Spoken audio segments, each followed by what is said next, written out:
Hello friends. जब दो वाक्य ऐसे हों कि जब दोनों वाक्यों का सब्जेक्ट अलग अलग हों तो इस तरह के वाक्यों को हम किस तरह से कंबाइन करते हैं, इस वीडियो में हमने बीइंग का यूज करके अर्थात एब्सोल्यूट कंस्ट्रक्शन का यूज करके दो अलग अलग सब्जेक्ट वाले दो वाक्यों को जोड़ने के बारे में चर्चा किया है। इस तरह के वाक्यों में जो पहला सब्जेक्ट होता है वह रीजन यानी कारण और बैकग्राउंड की बात करता है और दूसरा सब्जेक्ट मुख्य कार्य यानी मेन एक्शन के होने की बात करता है। इन दोनों वाक्यों में अलग अलग सब्जेक्ट्स होते हैं और अलग अलग सब्जेक्ट के साथ भी हम बीइंग का यूज़ करके वाक्यों को आसानी से जोड़ सकते हैं। इसका जो एब्सोल्यूट कंस्ट्रक्शन है वह है सब्जेक्ट वन यानी जो रीज़न बताएगा, उसके बाद बीइंग और बीइंग के बाद एडजेक्टिव या नाउन या फ्रेज का यूज होगा और उसके बाद जो मेन एक्शन वाला वाक्य होगा उसका सब्जेक्ट और फिर मेन वर्ब यूज़ करेंगे। कहने का मतलब यह कि जो रीजन वाला पोर्शन है उसके सब्जेक्ट वाले पार्ट को पहले रखेंगे और उसमें बीइंग का यूज़ करेंगे और जो दूसरा वाक्य होगा उसको ज्यों का त्यों हम लिख देंगे। कहीं कहीं मामूली संशोधन होते हैं लेकिन वो वाक्य की बनावट पर निर्भर करता है।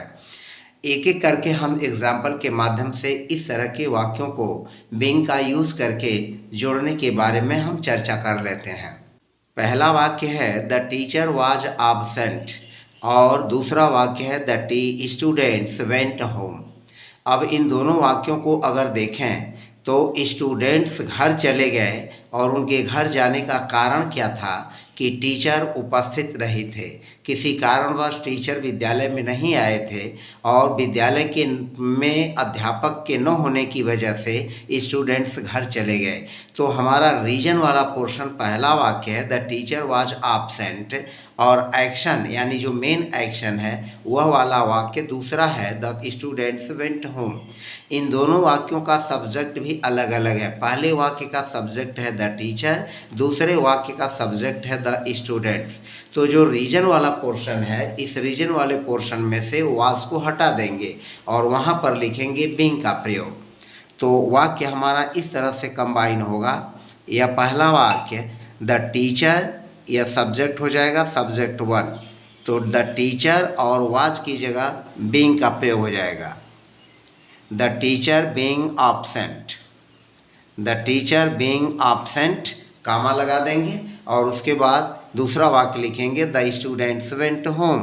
तो यह हो जाएगा द स्टूडेंट्स वेंट होम। इसके पहले वाली वीडियो में मैंने जब वाक्य का दोनों वाक्यों का सब्जेक्ट एक ही होता है तो उसको भी कंबाइन करने के बारे में चर्चा किया है। जैसे आई एम टाल और दूसरा वाक्य अगर लें कि I could not sit properly, तो चूँकि इन दोनों वाक्यों का सब्जेक्ट आई है तो उसको भी हम बीइंग से जोड़ लेंगे और इन दोनों वाक्यों का सब्जेक्ट अलग अलग है तो इन दोनों वाक्यों को भी हम आसानी से बीइंग का यूज़ करके जोड़ लेंगे।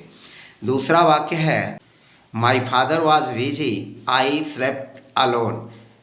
अब माई फादर वॉज बिजी यह पहला वाक्य रीज़न बता रहा है और उसका रिजल्ट क्या हुआ, उसका परिणाम क्या हुआ कि आई स्लेप्ट एलोन, मैं अकेले ही सोया। तो माई फादर वाक्य का सब्जेक्ट रहेगा। इसको जब हम जोड़ेंगे तो सबसे पहले लिखेंगे माई फादर। माई फादर लिखने के बाद जो वर्ब टू बी के रूप में वाज का यूज हुआ है इसकी हटा करके और इसकी जगह पर हम लिख लेंगे बीइंग। तो माई फादर बीइंग बिजी, यह वाक्य बनेगा माई फादर बीइंग बिजी और उसके बाद जो दूसरा वाक्य है आई स्लेप्ट होम उसको ज्यों का त्यों वैसे ही लिख लेंगे। तो यह हो जाएगा I slept alone. I slept alone, my father being busy I slept alone. तीसरा वाक्य जो है the weather was rainy we stayed in the school.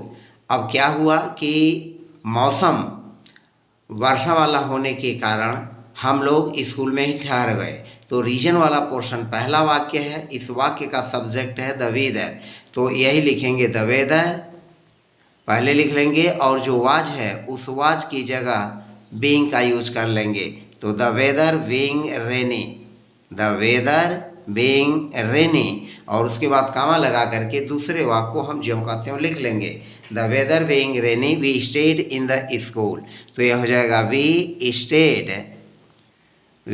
State in the school. चौथा वाक्य है the road was blocked we took another route. अब हमें दूसरा रास्ता पकड़ने का कारण क्या था कि रोड जो था वह ब्लॉक्ड था, हम आगे नहीं जा सकते थे। तो यहाँ पर वाक्य का सब्जेक्ट है द रोड, यह पहला सब्जेक्ट है द रोड, और वाज की जगह कर लेंगे being, the road being blocked, the road being blocked comma, और उसके बाद जो रिजल्ट वाला वाक्य है यानी जो मेन एक्शन वाला वाक्य है वी टुक अनदर रूट, हम इसको ज्यों का त्यों वैसे लिख लेंगे। तो we took another route, हमने दूसरा मार्ग पकड़ लिया रास्ता बंद होने के कारण। The road being blocked we took another route. पांचवा वाक्य है the match was cancelled the fans returned home. अब फैंस जो थे वो घर क्यों लौट आए, उसका रीजन है कि मैच को कैंसिल कर दिया गया, और कैंसिल होने के कारण यह वाक्य रीजन पोर्शन है और यह वाक्य एक्शन पोर्शन है, यानी एक्शन मेन एक्शन वाला वाक्य जो है दूसरा है। तो द फैंस रिटर्नेड होम, तो द मैच और वाच की जगह हो जाएगा विंग, तो वाक्य हमारा बनेगा the match being cancelled, the match being cancelled, comma लगा लेंगे। द फैंस रिटर्नेड होम, इस वाक्य को ज्यों का त्यों लिखेंगे। तो द फैंस और returned home, the fans returned home, the match being cancelled the fans returned home. यह दूसरा वाला वाक्य जो है यह मेन एक्शन का है और पहला वाला वाक्य रीजन का है। छठा वाक्य the sun was very hot the children stayed indoors. चूँकि सूर्य बहुत गर्म था यानी बाहर बहुत गर्मी थी, the children stayed indoors, बच्चे घर के अंदर ही रह गए।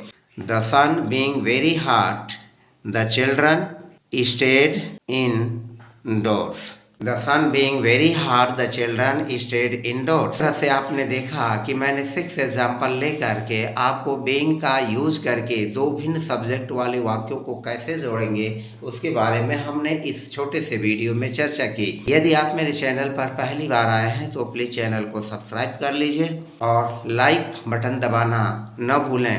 मिलते हैं अगली वीडियो में, धन्यवाद।